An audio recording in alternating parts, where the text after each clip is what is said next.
Welcome into the Lions 24/7 podcast. I am Tyler Donohue. He is Daniel Gallen. We are fresh out of the Beaver Stadium press box on the first Saturday of October 2022, where we did not see what we thought we would see, coming from two reporters on the beat who picked Penn State to cover a 25-point spread. I did not pick them to cover, so Oh well, thank I you come for out. where do you land on the scoreboard on this one?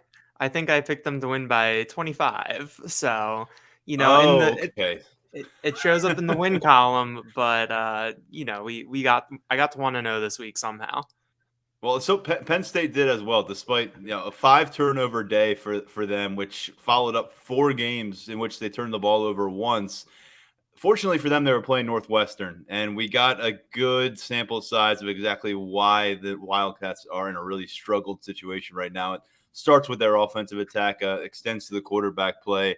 We're going to talk about some of the good things that Penn State's defense did on this one, but ultimately, we're talking about a program at Penn State entering the week on the doorstep of a top 10 national ranking 4-0. And we said we wanted to see a clean game, a sharp game after performance that was not exactly up to par against Central Michigan. Come out of this 60 minutes later, throwing the rain as a factor, as though James Franklin said, not going to use that as an excuse.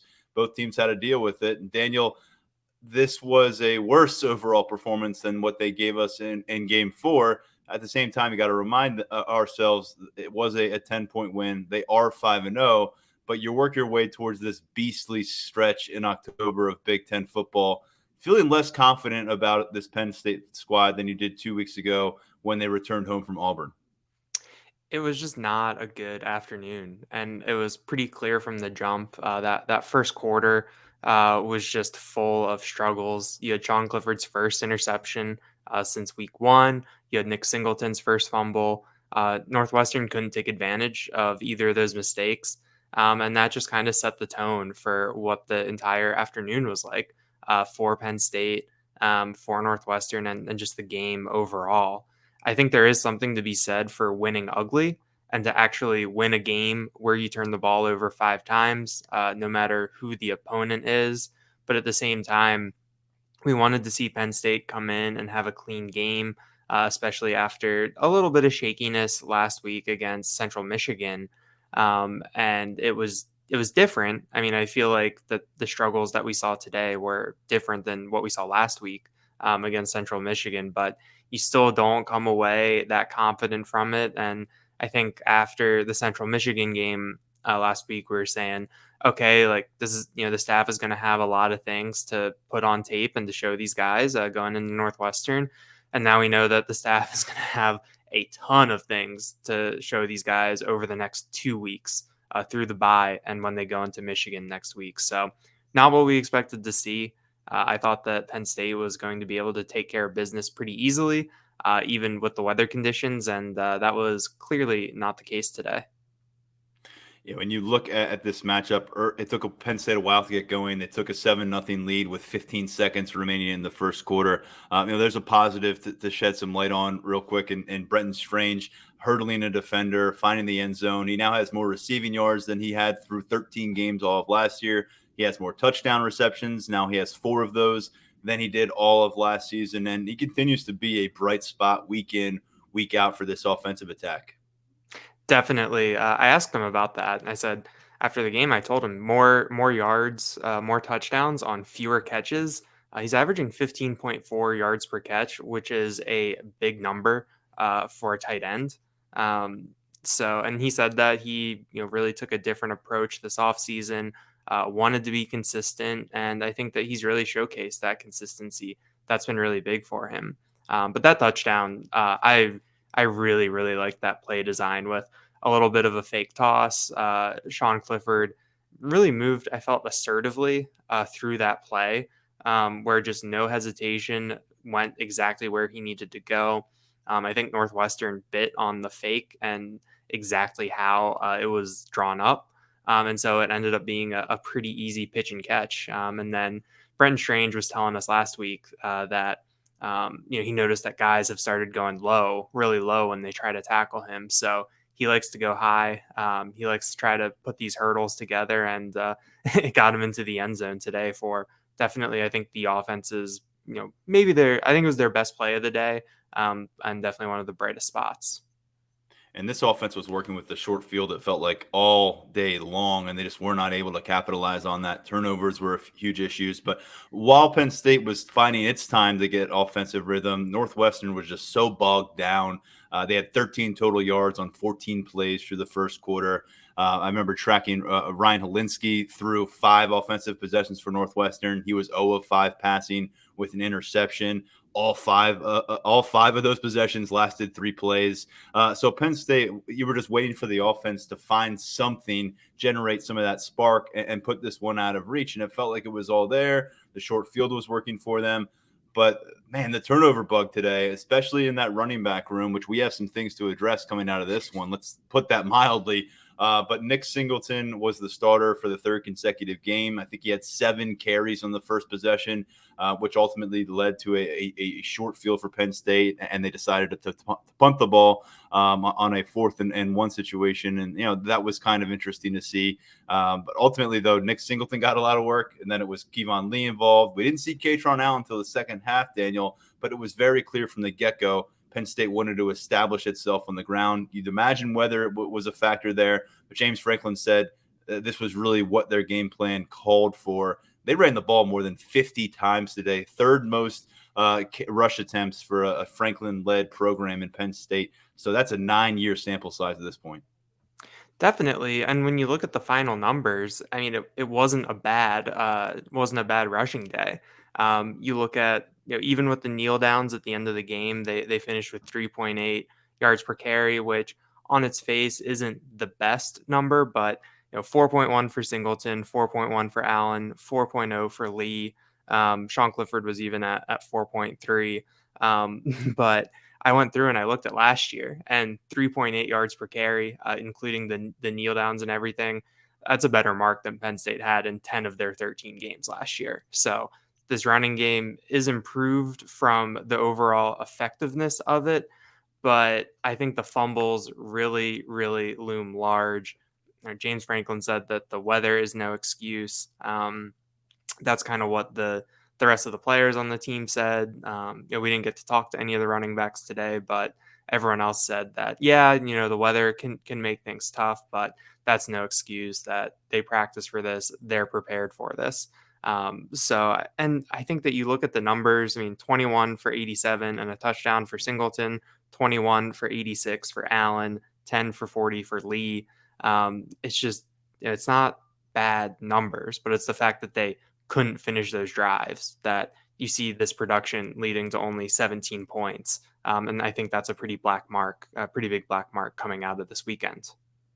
Penn State started a possession at their own 40-yard line or better 7 different times during the course of this game, Daniel. They got 2 touchdowns out of that. They lost 2 of those possessions to fumbles, and then they had some situations where they ended up punting from midfield or just a bit inside of Northwestern territory. And there just felt like a lot of opportunities where the defense kept forcing 3 and outs or getting the ball back on takeaways. They had 3 takeaways.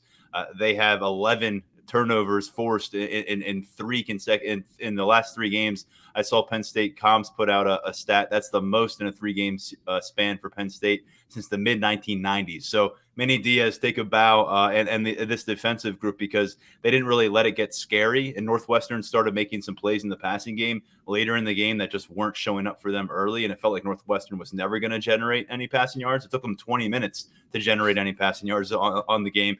But the defense was able to really just keep this one as messy as it got offensively. It really never allowed Penn State to put themselves on upset alert. Jake Pinniger was able to get a 38-yard field goal to make this one a 10-point game as things extended. But look, the win is the win kind of conversation is great, and we kind of had that last week.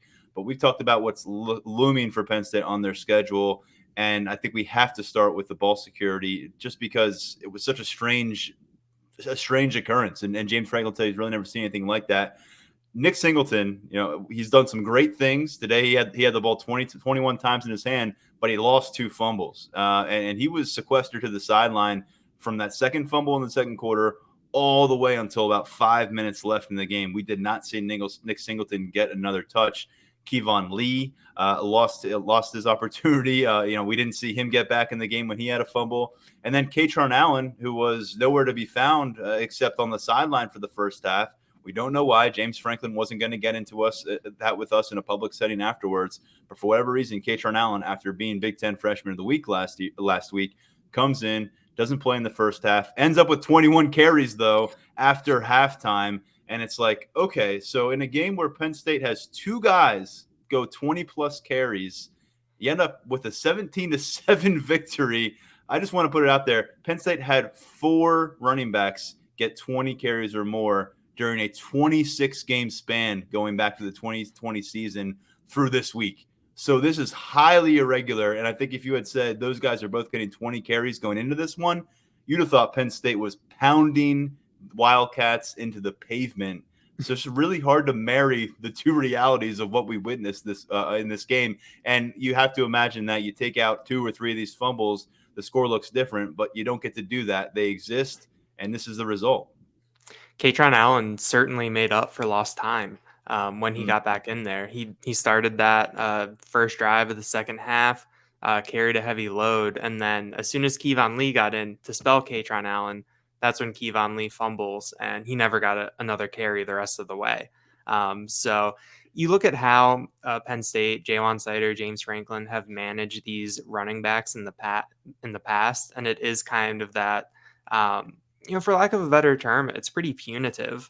The way that it goes, where if you fumble, you're going to the sideline. I think we saw that last year with Kevon Lee at different points where it seemed like he was the most effective running back Penn State had. But I think in the Indiana game, he had a fumble. And after that, he was not seen from much again. So it is interesting. And we saw this last week too, I think, with Nick Singleton trying to bounce around outside, getting stopped for a loss. Jalen Sider not happy on the sideline. And then we didn't see Nick Singleton for a while after that. So it's interesting to see how this is handled. Like you said, I mean, Nick Singleton went, essentially almost 2 quarters without a carry. Kevon Lee disappeared in the second half. Kaytron Allen, the drive after his fumble, he wasn't the first running back out there. But it is something that I feel like I haven't really seen anything like this either. You talk about, the circumstances and the conditions, and I've watched a lot of football games in the rain and very wet conditions, and I can't really remember seeing something like this. Nick Singleton had the 2 fumbles. He had a third where he was already down, or the whistle had already blown before the ball came out. And it was just kind of, a lot of things that could go wrong went wrong for them. And I think that definitely, with the way that they were moving the ball, it definitely shows up on the scoreboard. I mean, they definitely left a ton of points out there today. James Franklin said after this game he felt like they, in a lot of ways, dominated the game, especially at the point of attack up front, which I think you really wanted to have Penn State coming out of this game feeling that way. But he says those turnovers just skew your perspective of this game so much, and rightly so. We have to note here, we mentioned those 3 running backs combining for 4 fumbles. You did not have Devin Ford on the field today, and you will not have Devin Ford in a Nittany Lions uniform ever again. This was one of the more startling circumstances we've really encountered mid-season during a Penn State schedule. It's not like Devin Ford was an ascending figure on this roster, but he was very much stabilized as a veteran presence, as a guy who they were turning to in pass downs at running back. He's involved in kickoff specialist. 7 carries this season. All of them came on the road at Auburn. He had a big 4th down catch at Purdue to move the chains when they needed it late. And frankly, you wrote one hell of a story less than 2 weeks ago after we got Devin Ford on a phone call about his loyalty to the program, about why he was seeing his career through.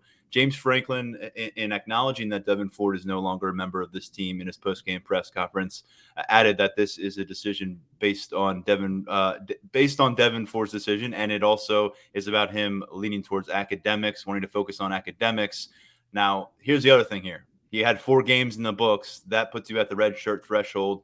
Devin Ford has not used the red shirt yet in his college career. He still has the NCAA year of the COVID eligibility left. So technically, because of where he is right now, he can play college football not just into next year, but also into 2024 when you factor in the red shirt being applied to this season. So there are some things in play if he resurfaces as a college football player. But for now, the reality of the matter is, for as much as you love these two freshmen and what they've done, all of a sudden they're 67% of your scholarship backfield because Devin Ford follows Keziah Holmes off the roster about 6-7 weeks after the fellow top 24/7 prospect hit the transfer portal. I know you think about where we were in August in media day, and I talked to Keziah Holmes also about his decision to stay. And both he and Devin Ford talked about competing. They believe they had things to contribute, and that they thought that they could make an impact for this team. And I think from our perspective, we were looking at it like this is a great spot to be in. Five running backs for the second year in a row who have Division I experience or who are Division I capable backs.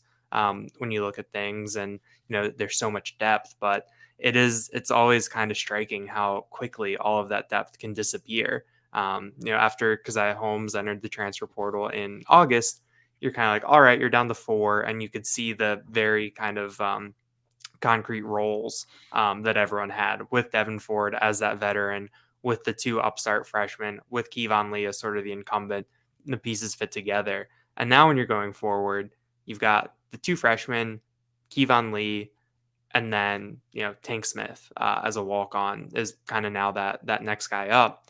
And suddenly, Devin Ford was, not the most productive, but you knew that he was there, and you knew that if you put him in the game, he would probably do what he was supposed to do. And losing that is tough. So it is going to be interesting to see how this shakes out.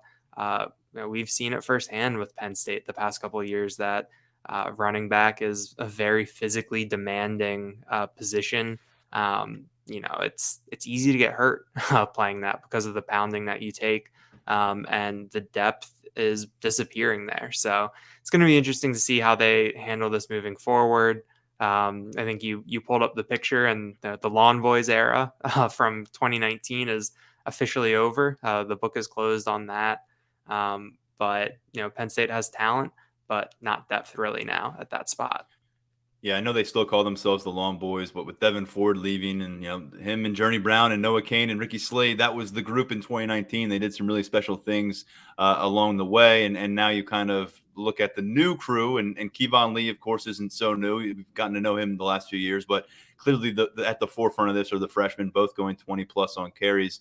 The concerning part is something you alluded to. Jaywan Sider, that last week of August, told us he feels like he can put Devin Ford in any position during the game, no matter what the situation is. And he said that's something he really, really valued. That's no longer there at your disposal in that running back room.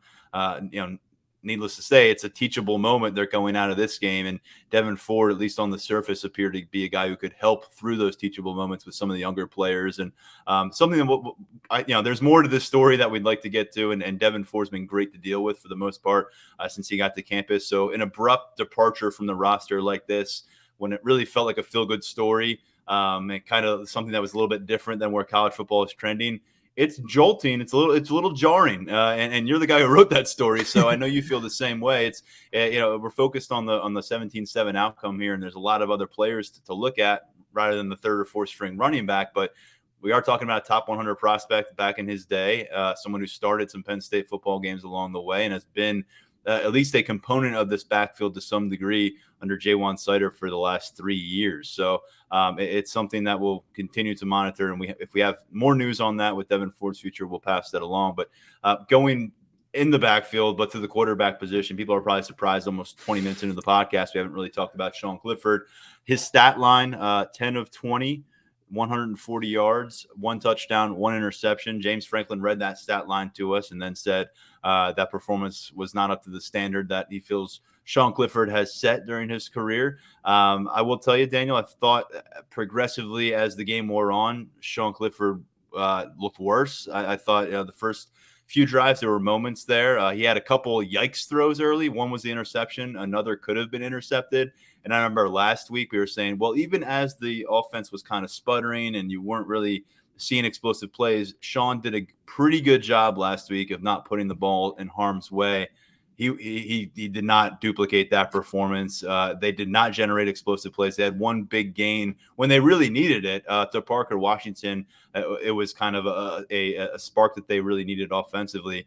But there was another deep shot to Parker Washington, one of those kill shots that was available for them late. It was a bad miss by Clifford. One play later, he's got a clean pocket, and something we've seen Clifford fall back on in some of his worst moments as a starting quarterback is he kind of mucks up his own pocket, doesn't set his feet, throws off platform when he doesn't need to. The ball goes awry.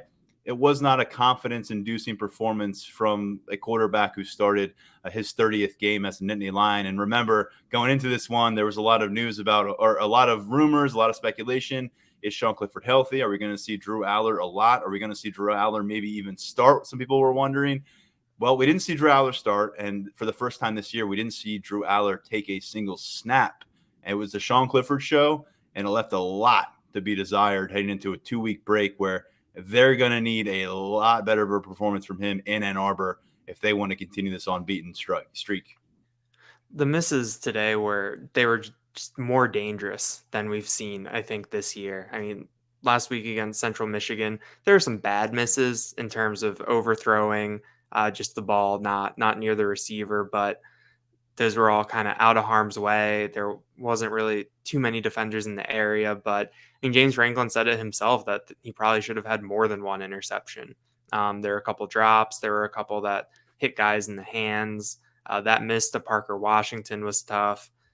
There's another play where he had Harrison Wallace open, sailed the ball a little high, and then went right through Wallace's hands. There was just kind of a lot of plays that you would want back. And the fact that they were running the ball so much and that, Clifford only had 20 pass attempts is that, they were mostly throwing it when they really needed it. And when it was, they needed the play to convert and Clifford couldn't deliver. That play to Parker Washington was really nice pass, really good play. Like I said earlier, touchdown to Brenton Strange was a really good play, but it just wasn't consistent. Clifford just looked the most off that he's looked all year. The type of performance that even with the weather conditions coming out of it, it was not confidence inspiring, especially when you think about what is due up later this month at Michigan, at home against Minnesota, who lost today, but then Ohio State after that. And Penn State is going to need Clifford to play a clean game at like the bare minimum. They're going to need him to do a lot more than that if they want to win those games. And it's really hard to look at that quarterback who was out there today and think, oh yeah, this is the guy that can make that happen. So yeah, the stat line doesn't look good. I think it was one of those things where in person it looked a little bit worse than the stat line. And I think that it's going to be a big 2 weeks for Clifford as you look at what looms after the bye week. I think you've got to go all the way back to that brutal opening stretch back in 2020, a home game against Maryland, when he completed 47% of his passes. The last time Sean Clifford had a completion percentage this low in a game, and 20 passes to your point. I mean, wow, 51 rushes for these running backs, and then 20 throws over the course of this game. Sean Clifford admitted afterwards that he is not a fan of the weather they dealt with. He said the ebbs and flows of the rainstorm, not getting consistent storm, not knowing what it was going to look like series by series was an issue for him. James Franklin, though, as he talked about with the running backs, and then he applied it to Sean Clifford, he's not going to let them use weather as an excuse. He's not going to let the staff do that. And look, this is the conversation that's going to loom large now. People are going to see the 5-0. Penn State may very well be ranked inside the top 10. I don't know. We'll see how this performance, maybe dings them a little bit in the rankings. But regardless, they're going to make it to this matchup unbeaten in Ann Arbor. People are really, though, going to put this one on Sean Clifford. And based on the last couple of weeks and based on, let's face it, 38 starts, there's going to be a question of whether Sean Clifford can elevate Penn State on the road and do that without getting in some costly mistakes against the Michigan team that's going to be opportunistic. I think we've got a lot to learn about the Wolverines. I don't think they were who they were last year, the team that won the Big Ten title. but they're still a pretty darn good program, and they've got a lot of talent on that field. And we know that Penn State has plenty of talent. We've seen it pop up in different areas, but you're still waiting on the explosive plays downfield. Again, they had the one outlier really with the Parker Washington connection, but we're talking about a couple weeks in a row now where you're going up against pretty severely inferior opponent on the perimeter versus what you have from a talent perspective. I know you're dealing with Mother Nature today, but there were moments where kill shots were available for you in each of the last couple of weeks. And I think when you're taking on a foe that is clearly at a lesser degree in terms of competition, you've got to be able to deliver those. And when you're not doing it in these matchups, makes you a little hesitant to think that Sean Clifford can deliver one of those kind of moments when it's a tie game or you're trailing by 3 or you're up by 3 and you're on the road in a Big Ten matchup, because those are ultimately going to swing Penn State either toward a magical run towards getting to Indianapolis or maybe losing 3 games along the way.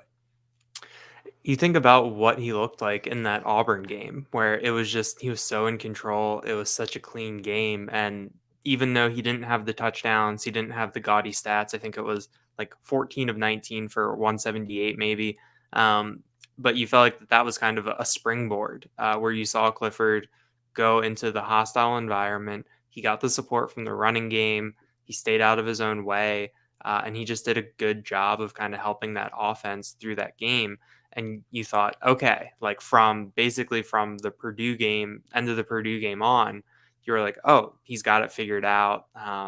He has found kind of a new baseline of play. And in the past 2 weeks, that's just really gone down a little bit. I mean, in the Central Michigan game, he still got Penn State into the end zone. He still got Penn State into the end zone today. But I think that it's everything that's in between is really kind of what the issue is. And we saw him bounce back really well against Purdue. Threw the pick 6, came back, led the 2-minute drill for the game-winning touchdown. And so you've seen him kind of in the valleys, peaks and valleys of a single game. And I think when you kind of extrapolate that over a whole season, now you're seeing him in one of those valleys. And I think that the question now is, how sustained is this valley going to be? Is he going to be able to work his way back? Because it seems like sometimes it's a struggle for him to get back out of funks like this. So it's going to be interesting to see. I think that I think we look at this line a little bit differently. Maybe if the running backs don't fumble and instead of 17-7, it's 31-7. I think that maybe this feels a little bit different, but at the same time, even when it was a 14-0 game, it felt like a 31-0 game. The way that this game was played. So it was just kind of it was not inspiring to see this from Sean Clifford at this juncture, weather aside. Yeah, I will say this about Northwestern because we spent a lot of time leading up to the game about them not being a good team, and Sean Clifford. This is where you want to see Sean Clifford look, like he's going to be a bit surgical against a team that has been struggling to this point. I think that's kind of the concern. Northwestern rolled into this matchup really on a low. I mean, we broke it down. They trailed. They were buried by Nebraska early in that game. They end up winning the game. They lose 3 straight at home. They fell behind 21 points in one of those games. They lose to Southern Illinois, which is an FCS opponent. So you add that all up and you say, well, Sean Clifford, what do you want? What's kind of the last act you want to see from number 14 before you tuck him away and then come out against Michigan? This was not the taste you wanted in your mouth. You wanted Sean Clifford to orchestrate this offense well. And again, if those fumbles don't happen, you probably do pile up more points. Sean Clifford probably has some opportunities to run for a touchdown, throw a touchdown. Who knows what happens without those fumbles, but they happen. So Sean Clifford, over the course of this game, you just didn't see him look like a superior talent on the football field when among 22 guys out there, he should be one of those. I mean, you need your quarterback to be and look that part if you want to fulfill the ambitions that Penn State has right now at 5-0. And I think that is the concerning thing, because you look over toward the sideline and Drew Aller, who did not get involved today. A lot of people have talked about, well, what could the ceiling look like with him long term? How could he maybe change some things up right now? And I think everyone feels it today, like, here it is again. I can feel it. Our head's hitting the ceiling. And Sean Clifford is the one who's kind of representing what that ceiling is. And it's a frustrating situation to be because, I know we haven't had a lot of podcasts where we come out talking about a game like this or performance like this that gives you some pause, makes you wonder what's going to happen moving forward.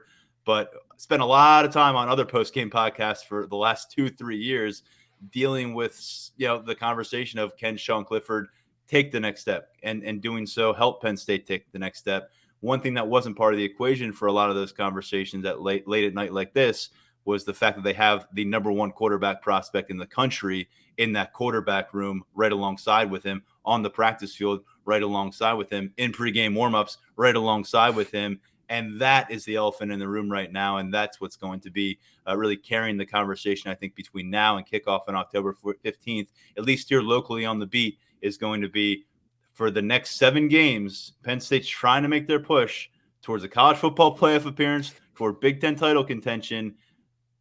Does James Franklin entertain the idea of getting Drew Aller involved, not necessarily as a starter, but just keeping him involved? That's a question, not because if you took away Drew Aller now, I think you may be shortchanging what your offense can do. And we didn't see him today. I don't know what the plan is moving forward. Yeah, I mean, the one thing that you have to say is Drew Aller isn't stopping those running backs from fumbling the 4 times. But I mean, it is a tough spot. I think that if you kind of look at what James Franklin was saying earlier this week, that they would have liked to get Drew Aller some time. And I think that they were probably hoping or, maybe even expecting the chance to get him in. And to possibly get him that mythical second quarter series that we've been hearing about so often. Right. And now, it's, when's the next chance we could see that? It's kind of hard to see that happening against Michigan, or Ohio State. Who knows what Minnesota will look like in a couple weeks? Who knows what any of those games in November will look like? So I think that it would take a pretty good leap of faith from James Franklin, from Mike Yurcich to put Drew Aller in that type of situation. But at the same time, they're seeing what they have in practice. There's a reason he's the number 2 quarterback, and they felt comfortable making him that before he'd even gotten some kind of mop-up duty. He came out in that Purdue series and looked competent, looked calm, made a couple nice throws. And I think that the players know what they have in Drew Aller back there too. I mean, the feedback that we've gotten from offensive players and defensive players has all been glowing praise. So it sounds like behind the scenes that he is impressing, that he is looking the part of this 5-star number 1 quarterback that we expect him to be. And I think with that kind of talented player, you think that he can have a chance to make a difference against an opponent like Michigan, like an opponent like Ohio State. But it'll be interesting to see if it gets to that point, like what the threshold is for that to happen. Because I think that you probably could have made a case that today you got to that threshold with what the offense was doing, and we didn't see a change. James Franklin said that it never even came up on the headset with Yurcich and the assistants. So it'll be something to watch. They've got 2 weeks to think about this now. When you think about where they were at their bye last week, it was Sean Clifford, an injured Sean Clifford, a Taquan Roberson who was unable to do anything. And they had 2 weeks to try to figure something out. And it was, well, we're going to play injured Sean Clifford against Illinois. Calculus is a little bit different now, and they have 2 weeks. So I think it'll be, I think that their season kind of hinges on what kind of adjustments that they're able to make beyond the quarterback spot, what they can do within the offense to make sure that they can avoid things like we saw today. You certainly want to get a better result coming out of the bye than you got last week, last year, which was just an absolute disaster. Of course, during the bye week, my daughter was born, so I'll never forget that portion of the season in 2021. Looking over at the defense before we wrap up here, and we'll come back on Monday with kind of a full-scale thoughts. It's going to be a bye-week setup for the podcast. We'll let you know what that looks like, but it will not be 4 episodes. But we got to give the defense some love because they held Northwestern to 241 total yards, only 31 of those yards on the ground, 1 of 4 on 4th downs, including a stop at the goal line, which again helped preserve things for Penn State to the point where it never got super scary in Beaver Stadium. And additionally, they got their hands on the ball again. 3 takeaways.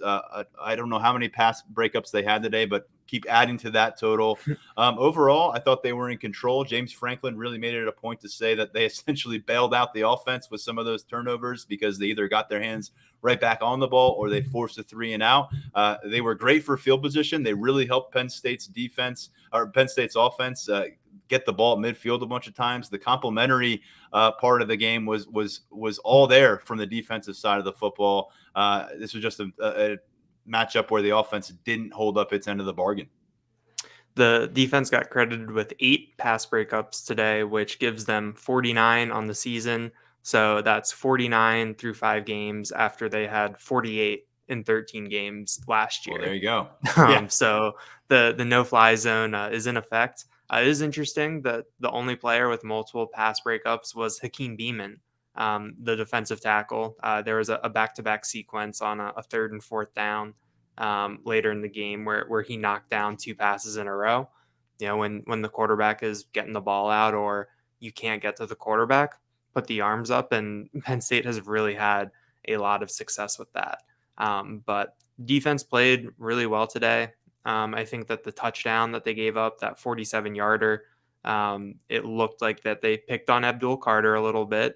Kind of a weird play with after the catch where Jacob Gill made kind of a slight hesitation, even though he could have just kept running straight, and Abdul Carter just completely bit on it. And so that was kind of curious to see. At the same time, that's a freshman, and it feels like that there's kind of a reason why the defensive coaches James Franklin kind of says, we don't want to put too much on his plate. We want to keep bringing him along and see what he can manage. But overall, I mean, the defense was, I thought, pretty stellar. They got the stops that they needed to. They got after Ryan Helinski. Nick Tarburton had a strip sack. In the first half, they were going, basically turnover for turnover with Northwestern. So I thought it was another kind of good, confidence-inspiring performance from this defense. You kind of see the highs and the lows of what Manny Diaz wants to do, where every once in a while there will be some chunk plays available, that there will be some conversions on 3rd down. I think James Franklin brought that up again today as something that they want to get fixed up a little bit. But I think overall you feel good about this defense. It's hard to argue with the results. At 5-0, only gave up 7 points today. I like what they're doing out there. I mean, how about this stat? 0 points off turnovers for Northwestern, and they had 5 of them. I mean, that's just absolutely huge to halt that momentum from the defensive side of the football, to not put your offense in a position where they have to go on the field and all of a sudden be panicked in a tie game or up by 3. Got a little dicey at 14-7, but I'll tell you what, this defense just never really allowed you to feel, and along with Northwestern's offense, never really allowed you to feel like this one was in doubt, even when Penn State just kept giving the ball back over. 5 3-and-outs forced by this Penn State defense. I kind of called my shot going into the game, and I was wrong on this, saying that Denai Dennis Sutton and Abdul Carter were going to have big games. Both had really learning moments. Denai Dennis Sutton got flagged for a late hit, 15-yard penalty. Abdul Carter, as you mentioned, kind of posterized a bit on that touchdown. There were some moments where I saw veterans on the team trying to position him pre-snap. Didn't look like he was all that comfortable in some areas here. So Abdul Carter, game by game, it's a progress. It's a process. We know he's going to be important for this defense. I think ultimately this is not going to be one of those highlight moments in his young career, though. 2 veterans, though, stood out. 2 guys that have been playing college football for a while now, 5th-year seniors, Jair Brown, PJ Mustipher. I'll tell you, week by week, I thought last week I really for the first time said PJ Mustipher is doing some things that are starting to really look reminiscent of how he was handling himself in the first half of the 2021 season. Saw more of that today. Led the team for the second consecutive week, actually, with 8 total tackles. He was important in that fourth down and goal stop. And then Jair Brown flying around, a tackle for loss, an interception. He hurried the quarterback on another play. So as much as we were saying, hey, watch out for all the freshmen, they're going to burn their red shot, they're going to burn their red shirts, they're going to do all this stuff. They had 3 combined fumbles at running back. The quarterback didn't get in. The defensive players didn't do much. And sometimes you just got to lean on those vets. And defensively, a big day for that group. PJ Mustipher really rounding back into form is huge, because you can't teach that size, and you can't teach the athleticism that comes with that size. And we saw what happened last year after he went out. And having him in there, I think, just does wonders. We knew that Northwestern was going to lean on Evan Hull, and they really weren't able to do much with him. 11 carries, 45 yards. As a team, once you factor in some sacks and lost yardage, 1.1 yards per carry for Northwestern as a team. I think that's pretty impressive, no matter the circumstances of the game. And Jair Brown, he came up like it looked like a heat-seeking missile on one of his, I think it might have been the tackle for loss, where he came up from the safety spot, was rocketed in there, made a hit. I think that he's playing at a really high level. I feel like it took him, probably until that Auburn game to really hit his stride as kind of the playmaker we envisioned him to be, coming in and kind of stepping into the, not stepping into the Jaquan Brisker role, but trying to be that playmaker, trying to be in the right spot. And Manny Diaz is using him in a lot of different and unique ways. So I think that Jair Brown playing at this level is something that can really elevate a defense and elevate a team. They limited Northwestern to 22 minutes of time and possession. It really was a dominant performance in a lot of different ways. And then you see that glaring 5 in the turnover column.